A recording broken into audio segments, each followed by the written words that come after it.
Puss grinned. Things were going just as he had planned. But he had more work to do. If you will excuse me, I'll go and make suitable arrangements to receive our king at the castle, Puss said. Marquis was puzzled because he didn't live in a castle. But he kept quiet. Puss ran ahead and met some men mowing the fields. My good fellows, stop your work and listen. The king is coming this way, and you are all in grave trouble. The only way to save yourselves is to say that these fields belong to the Lord Marquis of Carabas, Puss announced. The mowers looked at Puss in surprise. They were scared. This Lord Marquis must be very powerful, they thought. They agreed to do exactly what the cat said, to save themselves.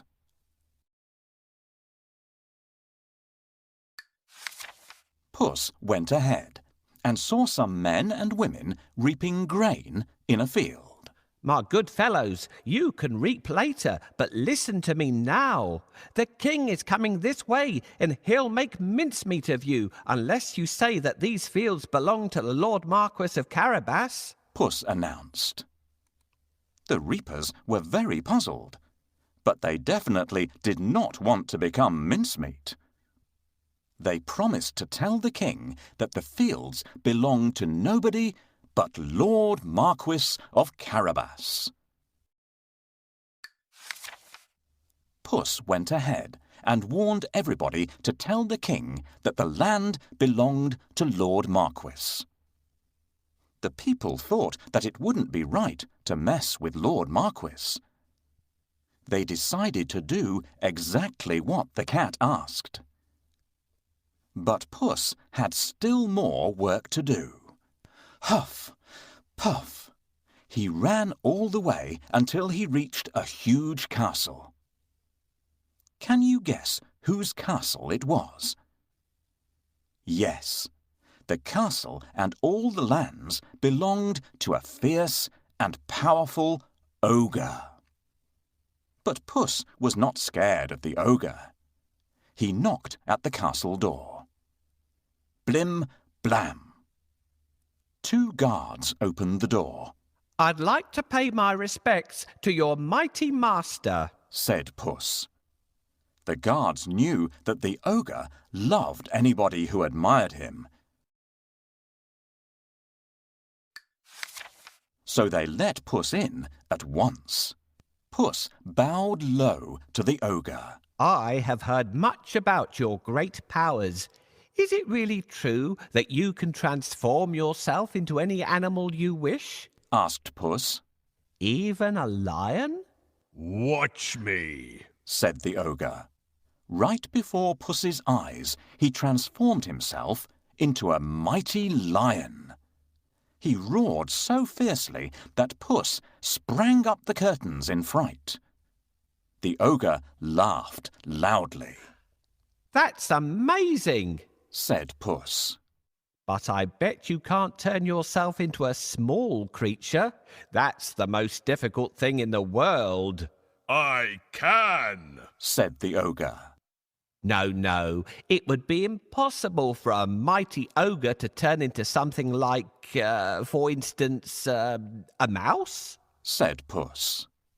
Oh, really? Asked the ogre, snapping his fingers.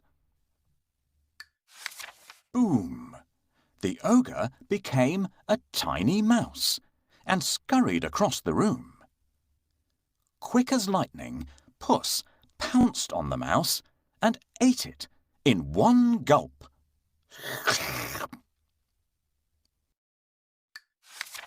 Puss licked his lips.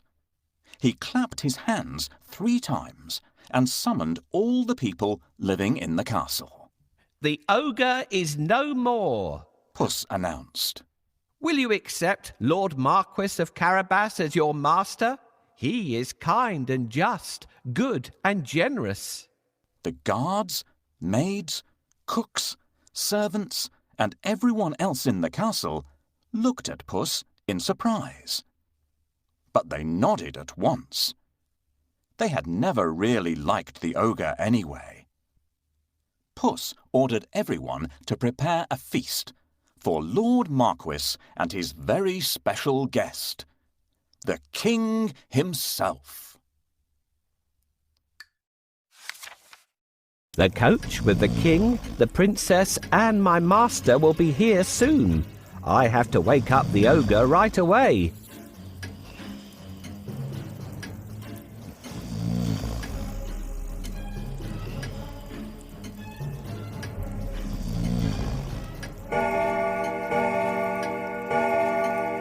What? Who woke me up? What are you doing here, cat? How dare you disturb me? I have heard that you are a master of magic and can turn into any animal. Is that true? That's true indeed. I can prove it if you have any doubt. I would like to see. Can you do it?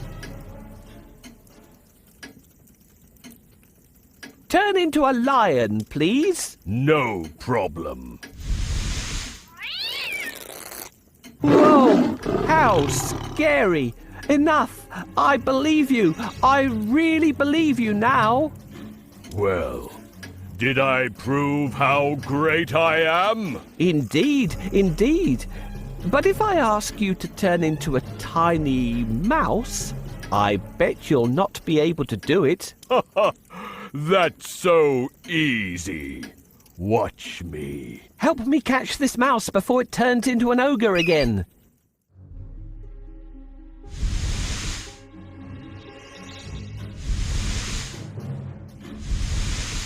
You can't hide from me. Here I come.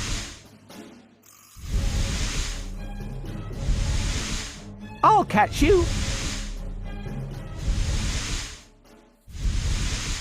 You're so zippy, but I'm faster than you. You can't hide from me. Here I come. I'll catch you.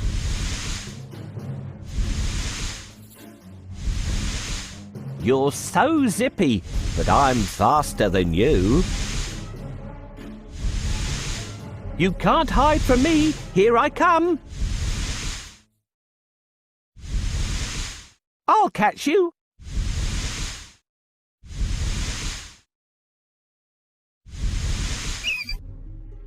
Hooray! Now my master owns this castle. I'm smart and handsome. I'm the one and only Puss in Boots.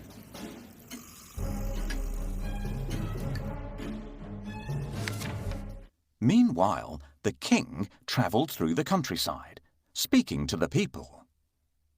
He was very surprised to learn that almost all the land around him belonged to the young man by his side. When the king's coach finally reached the castle, Puss ran out to welcome them. Welcome to our humble abode, Puss said to the king. The king gulped. The castle was bigger and even more stunning than his own.